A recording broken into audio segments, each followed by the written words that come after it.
Everyone, ये video उन students के लिए है जिन्होंने एसओएल के एग्ज़ाम्स दिए हैं मई, जून या जुलाई में सेमेस्टर 2, 4 या 6 के।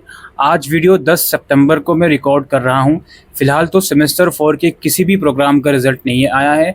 सेमेस्टर 2 में बीए प्रोग्राम को छोड़कर सारे कोर्सेज़ का रिज़ल्ट आ चुका है और सेमेस्टर 6 सीबीसीएस के अंदर तो ऑब्वियसली रिज़ल्ट बहुत पहले ही आ चुके थे।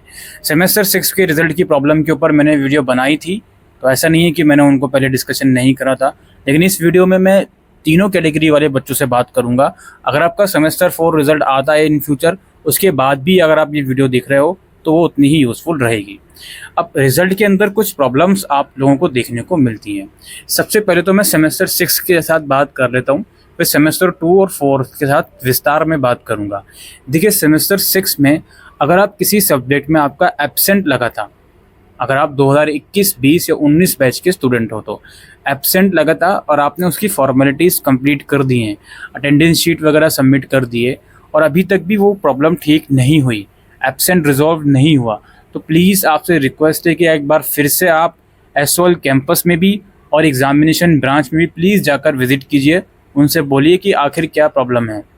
ठीक है, मैं बोल रहा हूँ जाने के लिए, तो प्लीज़ इस चीज़ को सीरियसली लीजिए आप लोग, क्योंकि रिज़ल्ट आए हुए उनका काफ़ी टाइम हो गया। और यदि आपने अगर किसी का रिवोल्यूशन के लिए अप्लाई करा था तो यार you have to wait for some more time. अभी रिवोल्यूशन का रिज़ल्ट नहीं आया है तो उसके लिए अभी आपको इंतज़ार करना पड़ेगा। बाकी अगर जिसका सेमेस्टर 6 क्लियर वगैरह है तो आफ्टर रिज़ल्ट के प्रोसेस के ऊपर वीडियोज़ बनी हुई हैं, लिंक आपको डिस्क्रिप्शन बॉक्स में मिल जाएगा। Now we will talk about semester 2 and semester 4 result. Semester 4 का रिज़ल्ट अभी मैंने कहा 10 सितंबर तक आया नहीं है, जब आएगा तो उसके बाद भी ये वीडियो आपके लिए कारगर रहेगी। अब रिज़ल्ट के अंदर क्या प्रॉब्लम है, सबसे पहले तो जो आपकी मार्कशीट है उसका नेट ग्रेड का कॉलम आप देखो। नेट ग्रेड में क्या लिखा है?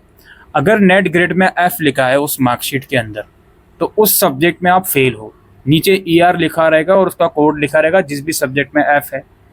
ठीक है, तो अगर आपके किसी सब्जेक्ट में F है, it means you are failed in that subject in the net grade section. तो अब फेल होने के बाद क्या हमारे पास प्रोविजंस होती हैं? नंबर 1, आप रिवोल्यूशन के लिए अप्लाई कर सकते हो रिज़ल्ट डिक्लेयर होने के 15 दिन के अंदर। रिवोल्यूशन का क्या प्रोसेस है, पूरा वीडियो मैंने डिस्क्रिप्शन में डाला हुआ है, लिंक डाला हुआ है, वो जाकर देख लो आप लोग। लेकिन याद रखिएगा, एनईपी के अंदर जो एईसी, सेक और वैक वाले सब्जेक्ट होते हैं, इसमें रिवोल्यूशन अलाउड नहीं है। इसमें अगर आपको फेल करा है तो एक बार डिपार्टमेंट से जाकर कॉन्टैक्ट करो। अगर वो कुछ प्रावधान बताते हैं तब तो ठीक है, अदरवाइज इनका पेपर आपको दोबारा देना पड़ेगा। बाकी जिस सब्जेक्ट में आपका रिवोल्यूशन अलाउड है, रिवोल्यूशन के बाद भी अगर वो क्लियर नहीं हुआ तो इनका पेपर मई, जून 2025 में आपको फिर से देना होगा। ऑलराइट, ये डाउट क्लियर हो गया आपका F वाला। इसके बाद दूसरी प्रॉब्लम हमारी ये आती है, अगर आपका नेट ग्रेड में एब्सेंट लिखकर आया है, नीचे ER ही लिखा रहेगा दोस्त। SGPA के सेक्शन में ER ही लिखा रहेगा, ऊपर चाहे एब्सेंट लिखा हो या फेल लिखा हो। तो अगर आपका एब्सेंट की वजह से नीचे ER लिखकर आया है, इट मीन्स कि आपको आपकी जो आंसर शीट है उन्हें मिली नहीं। एब्सेंट हो या RA भी हो सकता है, रिजल्ट अवेटेड भी हो सकता है। तो आपकी मार्कशीट, उन आंसर स्क्रिप्ट उनको मिली नहीं।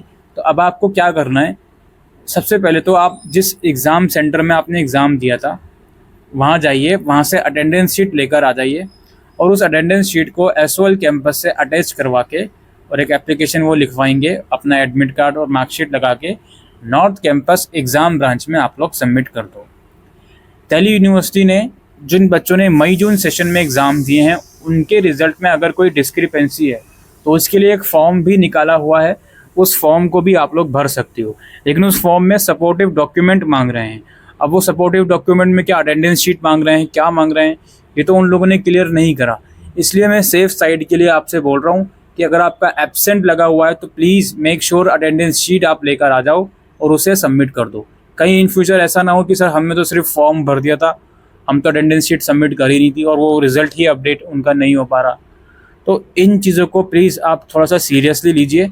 और अगर आपको लगता है कि बिना अटेंडेंस शीट करे भी काम हो जा रहा है तो पहले आप प्लीज़ डिपार्टमेंट में जाकर कॉन्टैक्ट कर लो कि सर एब्सेंट वाली प्रॉब्लम के लिए क्या करना है, क्या सिर्फ फॉर्म भरना इनफ है, और फॉर्म के भरना इनफ है तो उसमें डॉक्यूमेंट क्या हम अटैच करें, और अगर फॉर्म भरना या डॉक्यूमेंट अटैच करना इनफ नहीं है तो अटेंडेंस शीट लानी है या नहीं लानी। मेरी तरफ से लेकर आ दोगे तो वो सेफ प्रोसीजर है। बाकी आप लोग एक बार डिपार्टमेंट में जाकर ज़रूर से कंसल्ट करें एब्सेंट वाली प्रॉब्लम के लिए। सबसे बड़ी मुसीबत ये है, जिन बच्चों का हाल ही में सेकंड सेमेस्टर का रिज़ल्ट आया है, उनके सेमेस्टर 1 में एब्सेंट लगी थी किसी बच्चों की। वो बच्चे अटेंडेंस शीट सबमिट करके आ गए थे जिस टाइम पर रिज़ल्ट आया था सेमेस्टर 1 का, उसके बाद। लेकिन वो प्रॉब्लम सेमेस्टर 2 के रिज़ल्ट आने के बाद भी उनकी मार्कशीट में रिजॉल्व नहीं हुई है। स्टिल उनकी मार्कशीट में एब्सेंट ही लगा हुआ है। तो ये यूनिवर्सिटी की तरफ से बहुत सारी डिफ़िकल्टीज़ आ रही हैं, बहुत सारी प्रॉब्लम्स क्रिएट हो रही हैं।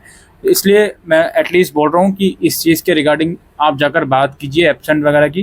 पेपर आपने दिया था उसके रिगार्डिंग। अभी पता है 5-6 दिन पहले क्या हुआ, एक स्टूडेंट है, अब उसने मुझे मार्कशीट भेजी, कहती है सर मेरी मार्कशीट में एब्सेंट लगा है। तो मैं उसको प्रोसेस समझाने लग गया। उस टाइम तक मैंने ये वीडियो बनाई नहीं थी, तो मैं उसको प्रोसेस समझाने लग गया, ऐसा कर लो वैसा कर लो। अल्टीमेटली सारा प्रोसेस मैंने उसको बता दिया। फिर वो मुझसे कहती है कि सर मैंने पेपर नहीं दिया था। अब सोच कर देखिए मेरी हालत उस टाइम पर क्या हुई होगी। मतलब आपने पेपर नहीं दिया और आप मुझसे कंसल्ट कर रहे हो बार बार कि मैं क्या करूं क्या करूं, और मैं सारी उसको गणित समझा रहा हूं कि ये कर दो वो कर दो। अल्टीमेटली उसका फाइनल रिप्लाई आया कि सर मैंने पेपर नहीं दिया था। मैंने कहा बहुत खूब, इस चीज़ पर तो तालियां होनी चाहिए। तो भाई सिंपल सी बात है यार, अगर पेपर ही नहीं दिया तो एब्सेंट ही तो आएगा, उसका पेपर आपको दोबारा देना पड़ेगा अगले उसमें साथ। ठीक है, तो ये सारी चीज़ें हैं आपकी जो प्रॉब्लम आ रही हैं रिज़ल्ट की। और अपना परसेंटेज तो आपको पता ही है, CGPA को डायरेक्टली 10 से मल्टीपल कर दो, आपकी जो परसेंटेज है फर्स्ट ईयर की या सेकेंड ईयर का रिजल्ट आया सेमेस्टर 4 का, वो निकल के आ जाएगी। ठीक है, और मार्कशीट में अगर कुछ और वैसी परेशानी है, मदर नेम की ऐसा कुछ, तो वो तो अपने आप ठीक होंगी, उसके लिए आप लोग कुछ भी नहीं कर सकते। अभी रिसेंटली जब रिजल्ट आया था BCom प्रोग्राम का, तो उसमें काफ़ी बच्चे बोल रहे थे कि हमारे सब्जेक्ट्स पूरे शो नहीं हो रहे हैं। तो वो एक ग्लिच था, वो आई थिंक अब रिजॉल्व हो गया है। आप लोग मार्कशीट अपनी दोबारा डाउनलोड करके देखिएगा तो आपका प्रॉब्लम सॉर्ट आउट हो जाएगी। ठीक है, और मैं यहाँ पर एक और चीज़ आपको बताता चलूँ लास्टली, जो बच्चों की एब्सेंट की प्रॉब्लम है और जो भी उनको प्रोसेस बताया गया फॉर्म वाला या फिर अटेंडेंस शीट वाला, उसको सबमिट करने के 30 से 35 दिन के बाद भी अगर वो प्रॉब्लम ठीक नहीं होती तो अपने डिपार्टमेंट में दोबारा जाओ, प्लीज़ दोबारा जाओ, एग्ज़ाम ब्रांच या SOL कैंपस में दोबारा जाओ, उन्हें बताओ कि मैंने सबमिट करा था, ठीक नहीं हुआ। ठीक है, दोबारा उनका रिप्लाई आई नो सेटिस्फैक्ट्री नहीं मिलेगा, बट आपको जाना पड़ेगा दोबारा वहाँ पे, सो दैट वो आपकी एप्लीकेशन के ऊपर जल्द से जल्द वर्क करें। ठीक, तो यही सब चीज़ें थी जो इस वीडियो में हम डिस्कस करने आए थे। बाकी जो NEP वाले स्टूडेंट हैं, उनका सेमेस्टर 3 और 5 का पता ही है आपको, सब्जेक्ट सिलेक्शन चल रहा है, मटेरियल डिस्ट्रीब्यूशन चल रहा है, अभी एडमिशन शुरू हुए नहीं है। और BA प्रोग्राम के सेमेस्टर 5 के सब्जेक्ट सिलेक्शन भी अभी शुरू नहीं हुआ है, वो हो जाएंगे तो आपको डैशबोर्ड में शो हो जाएगा। थोड़ा सा आप लोग इंतज़ार कीजिए। बाकी इन्फॉर्मेशन आपको मिलती रहेगी इसी चैनल पर। फर्स्ट टाइम अगर चैनल पर आए हो तो सब्सक्राइब ज़रूर से कीजिए। Thank you.